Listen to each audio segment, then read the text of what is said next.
Okay ma'am, जब नई माओं की बात होती है उससे पहले हम बात करें स्तनपान का दूध, जो पहला दूध जिसकी बात कोलेस्ट्रम कहा जाता है और जिसे अमृत समान बच्चे के लिए माना जाता है, इसकी क्या कुछ खासियत होती है और ये कितना ज़रूरी होता है?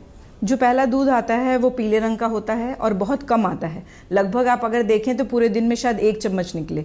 उसको कोलेस्ट्रम कहते हैं। वो बहुत इंपॉर्टेंट होता है क्योंकि उसके अंदर जो इन्फेक्शन से लड़ने वाली इम्यूनोग्लोबुलिन्स होती हैं, इम्यूनोग्लोबुलिन ए होता है, जो बच्चे की पाचन शक्ति को इस्टेब्लिश करने में और उनके गट के अंदर जो बैक्टीरिया, गुड बैक्टीरिया होता है जिसको हम माइक्रोबायोम्स कहते हैं, उनको इस्टेब्लिश करने के लिए बहुत ज़रूरी होता है। तो कई लोग सोचते हैं कि ये मवाद है पीले रंग का होने के कारण और गाढ़ा चिपचिपा होने के कारण, और वो फेंक दिया जाता है, जबकि अगर देखें तो वो अमृत है, वो ज़रूर हर बच्चे को दिया जाना चाहिए। मैम, स्तनपान कराना या बच्चों को कराना और महिलाओं के लिए ये चीज़ क्यों ज़रूरी है, माँ और बच्चे दोनों के लिए?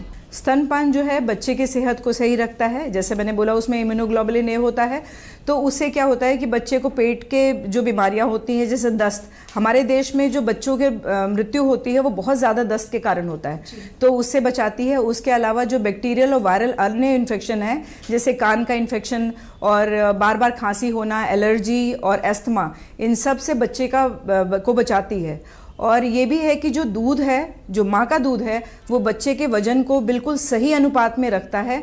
उसके कारण आगे चल के जो बच्चों की बीमारियाँ, जो वयस्क बीमारियाँ हैं, जैसे डायबिटीज़ है, हाइपरटेंशन है, वो ज़िंदगी में लेट आता है। तो ऐसे देखा गया है कि जिन बच्चों को माँ ने 2 साल तक दूध पिलाया है, उन लोगों का वजन सही होने के कारण उनकी बीमारियां लेट आई हैं। उसके अलावा ऐसे बच्चों का IQ भी बेटर होता है, क्योंकि जो बच्चा माँ के साथ दूध पीता है, उसकी जो बॉन्डिंग होती है मदर के साथ, उससे उसका जो भावनात्मक ग्रोथ होता है वो बहुत अच्छा रहता है। उसके अलावा माँ को बहुत सारे फ़ायदे होते हैं। और ब्रेस्ट मिल्क अगर रेगुलर पिलाते रहते हैं तो ब्रेस्ट के कैंसर और ओवेरियन कैंसर का रिस्क ऐसे महिलाओं में बहुत कम हो जाता है।